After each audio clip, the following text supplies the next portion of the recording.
सैकड़ों लोग दौड़ते हुए पहाड़ियों की तरफ भाग रहे थे। बच्चे रो रहे थे, औरतें दुआएं मांग रही थीं और मक्का की जमीन कांप रही थी।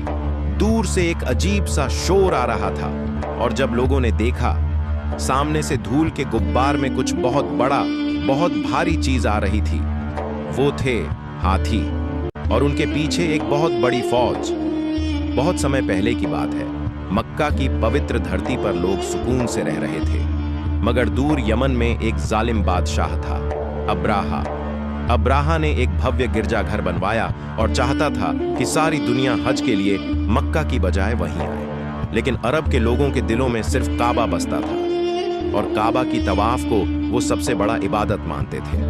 अब्राहा का घमंड चूर हो गया। गुस्से से आगा बबूला होकर उसने एक विशाल सेना तैयार की। इस फौज के साथ थे विशालकाय हाथी और सबसे आगे था महमूद नाम का एक बेहद ताकतवर हाथी। अब्राहा ने मक्का पर चढ़ाई का ऐलान कर दिया। मक्का में खौफ फैल गया। लोग अपने बच्चों को सीने से लगाए पहाड़ियों की तरफ भागने लगे। औरतों की आंखों से आंसू बह रहे थे। हर तरफ सिर्फ एक ही आवाज थी, या अल्लाह मदद। मक्का की जमीन थर्रा उठी। दूर से धूल का तूफान उठा और शोर के बीच एक भारी मंजर सामने आया। हाथी, फौज, हथियार। लेकिन मक्का वालों ने लड़ाई नहीं की। उन्होंने अपने हाथ उठा दिए और कहा, हम काबा के रखवाले नहीं, इसका मालिक खुद अल्लाह है। जब अब्राहा की सेना काबा के करीब पहुंची, महमूद नाम का हाथी अचानक बैठ गया। उसे कितना भी मारा गया, खींचा गया, मगर वह काबा की ओर एक कदम भी नहीं बढ़ा। दूसरी दिशाओं में चलाने पर वह आसानी से चल पड़ता था, मगर काबा की तरफ नहीं। और फिर आसमान से एक अजूबा हुआ। हजारों अबाबील परिंदे आए।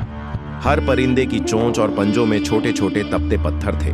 ये पत्थर बरसने लगे अब्राहा की फौज पर। जिसे भी वो पत्थर लगता, वह वहीं गिर पड़ता।